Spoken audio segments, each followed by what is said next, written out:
Initially, this deliberate conformity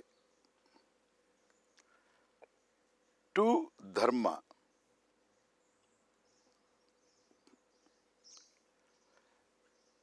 needs a certain help.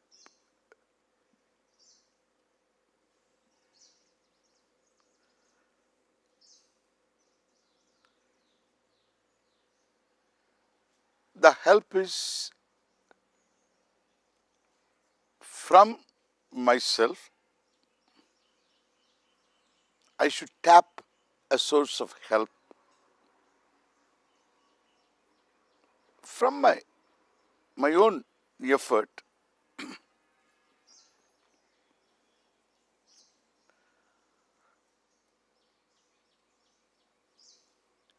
And then I need to seek help from outside.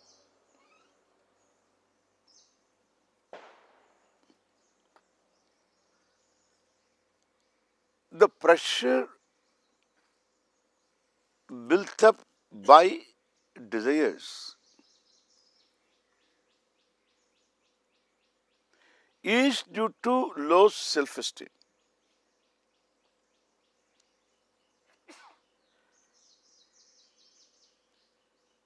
And in order to get self-esteem, I should not yield to pressure. This obviously is a tall order. Order to ask me to conform to dharma when I am under pressure, in fact, is wrong. Because it's not possible. Unless I have a good self-esteem,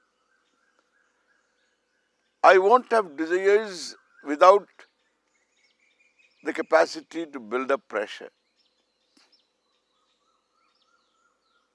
They don't become sources of pressure, causes of pressure. So if I have self-esteem, I won't have pressure of desires, and unless I am able to keep the pressure away, I can't conform to dharma. Without conforming to dharma, there is no sense of success, there is no self-esteem either. Therefore, I am caught in a circle where unless I get one, I can't get the other. And to get the other, I have to get this. In order to get this, I have to get that. It's what they call a catch-22 anyonya ashraya. You know what? It's something like what they say, that this guy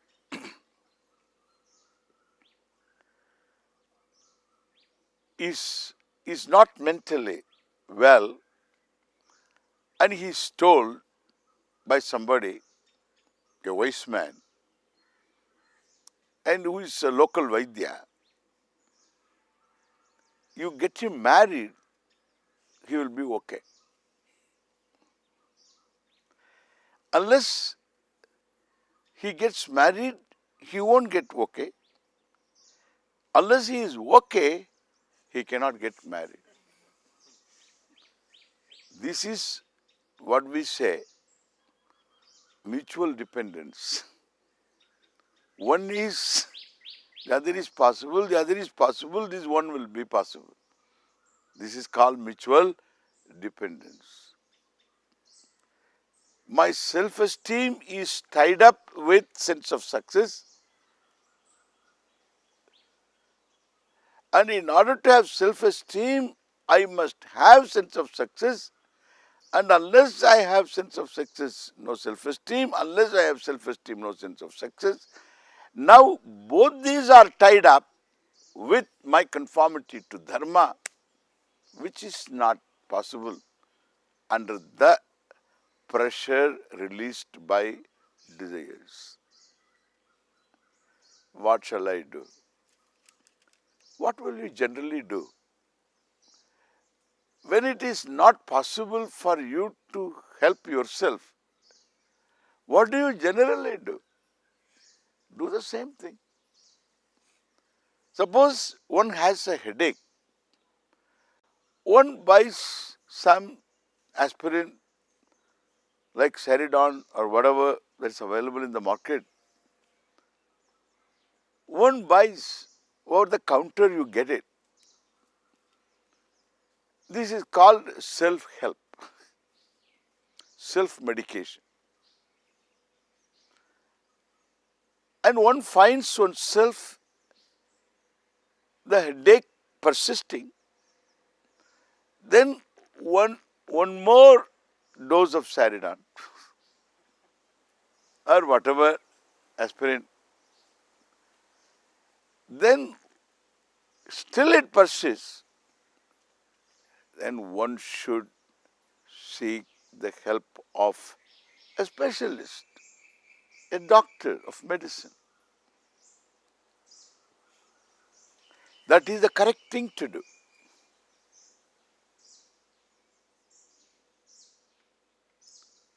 Similarly, if one cannot help oneself, one should seek help. One help is outside help. One has a group of people.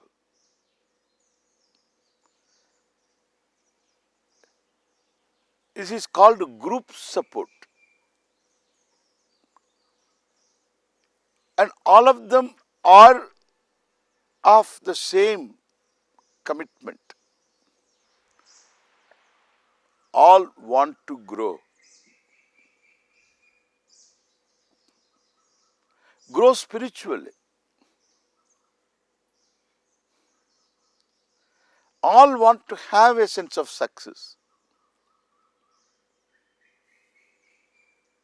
That is spiritual growth.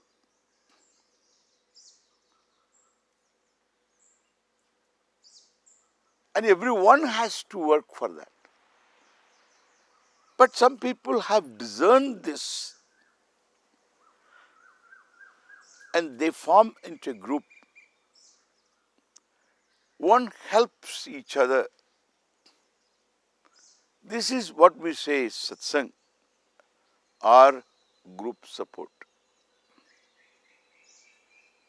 Outside support. There is another support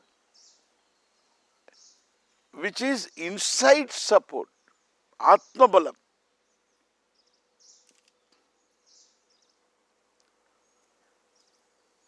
And it's inside I have no support. I am weak. My will is already in the hands of these desires and desire-born pressure. The will is already hijacked. It's a hostage in the hands of all these desires, Ravana Kumbhakarna. Sita will is gone.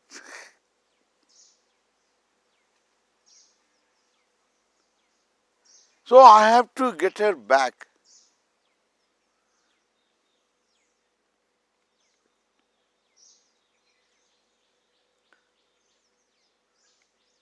Even Rama sought the support of Sugriva, Hanuman, all other Vanaras and Vibhishana.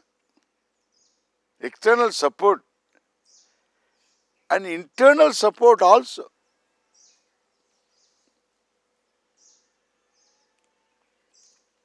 He has to chant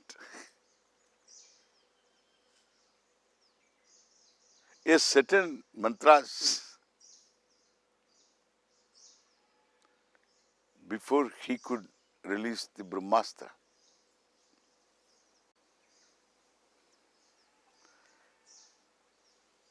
It teaches something.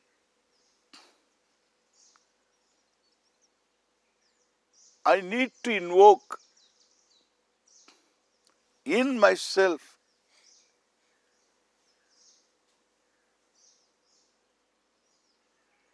the possible grace available. Grace doesn't come from outside.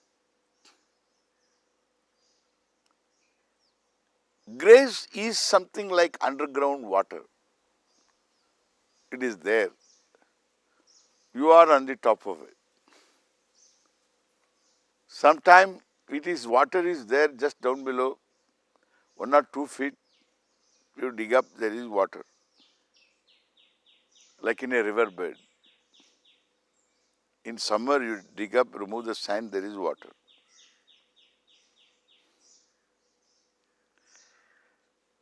Or a little more digging, water is there. One has to tap it, otherwise one goes thirsty. Grace is like that. I said Ishvara's manifestation is everything. Ishvara's karma phala is called grace.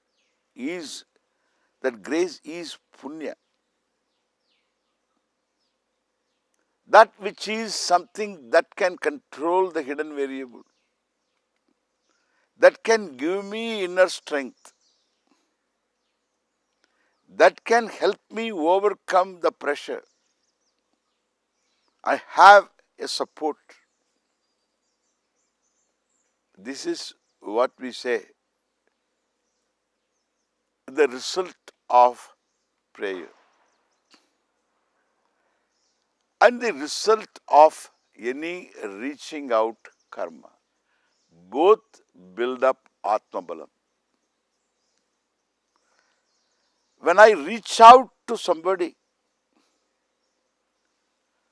and do certain act of charity, it's not charity really speaking. Somebody is in need and I fulfill that need. Because I am in a position to fulfill that need. If I am not in a position, I at least pray for that person. To the extent that I can, I always do. So this is reaching out. That when you do this, you are not helping anybody really, you are helping yourself. This is Atma Balam. India is a country of this emphasis, this value, which is highly emphasized. There is no voluntary charity. In no country there is more individual voluntary charity than in this country. Organized charity may not be as much. Corporate charity is yet to come. I wish it comes except a few corporations. But individual charity, in India's culture it is there already. Vapi Kupa Tadakadi. Devatayatananicha Annapradanam Aramascha Purtam Ityabidhiyate. This is called Purta Karma. Purta Karma means an action to fulfill the needs of the community, needs of the country, further needs of the humanity, the needs of plants and trees, the needs of birds and other animals. So this is called Purta Karma. Simple. Like harvesting water. Help to store water, Vapi. Help for the community, a well. In those days, they used to do that. Community well. Kupa. A pond for the cattle.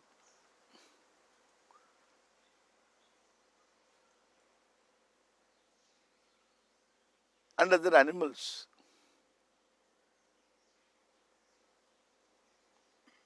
A place of common prayer, worship. Devatayatanam.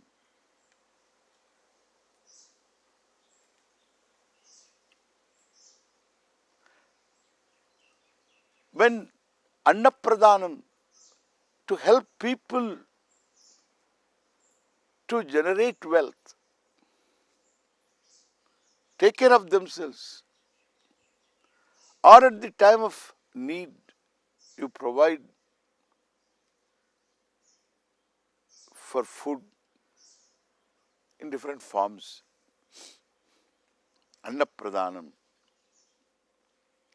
In those days, Aramaha, the wayfarers were given places of rest. No hotels at that time. Even today, in many places, you require that Arama. Chaul trees and so on. This is called Purta Karma. We think that we are doing something that is patronizing attitude.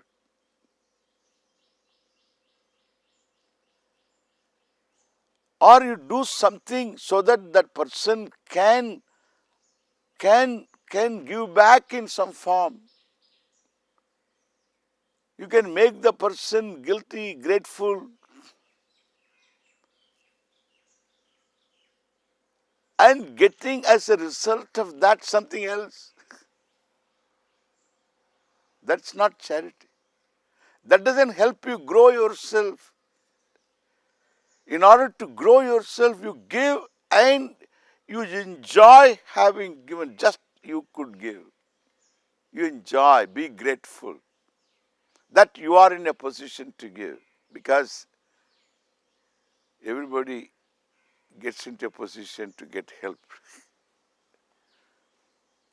Every doctor needs a lawyer. And every lawyer needs a doctor.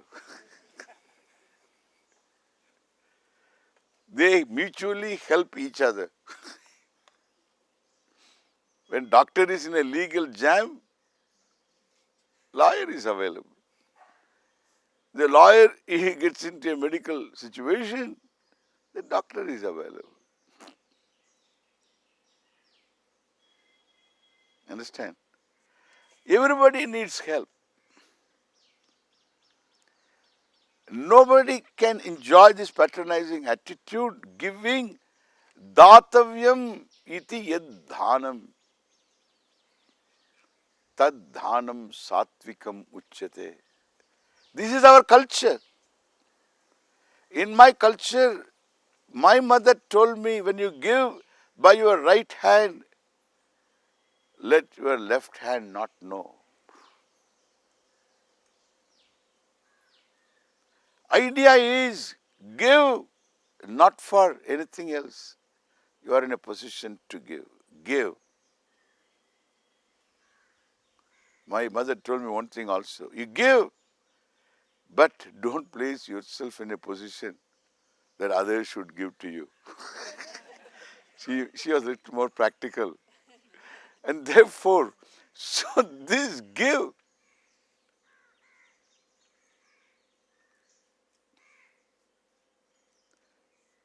It has to be given and therefore given. I am in a position to give because I may get into a position to be given later in different spheres. Everybody needs to be given. That is called dhanam. That is our culture. That builds you atma balam, your inner strength. You are not a beggar, and you are a giver. Even if you are poor, you can be a giver. You can be rich. Poor only when you cannot give.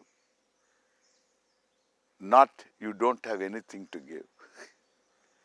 You are rich when you feel that I don't have anything to give, but only this much I have to give, and I give. You are a rich person.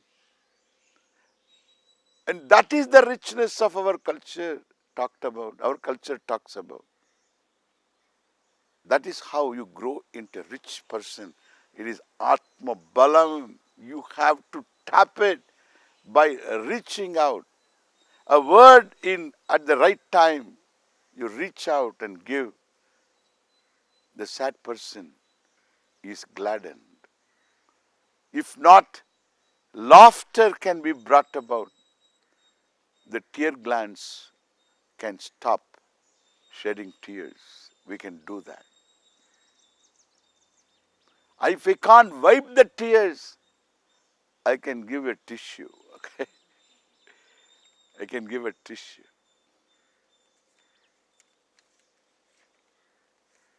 It's important. We learn this. To give so that you are rich. You have Atma Balam, inner strength. It doesn't come by any other manner. Our culture is very aware, being spiritual culture. It's not a culture that is neglecting wealth, etc. It's a culture emphasizing your inner growth through wealth, through everything. Wealth not at the cost of yourself, not at the cost of inner growth. We respect wealth. In our culture, wealth is Lakshmi, like knowledge is Saraswati. And therefore, that giving is to tap my own inner strength, which will reduce the power of desire to go against dharma, correct? When I gather this kind of strength, inner strength, the desires lose their teeth to hold me. They don't have the power to take me for a ride. I am on the driver's seat still because I have a free will, if not a free wheel, okay? Everybody doesn't have a car, but everybody has a free will, all right.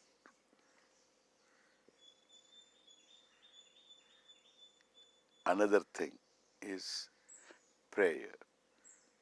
It's wonderful. This prayer is an expression of free will. How complete it is. The free will's expression, there is completeness in prayer.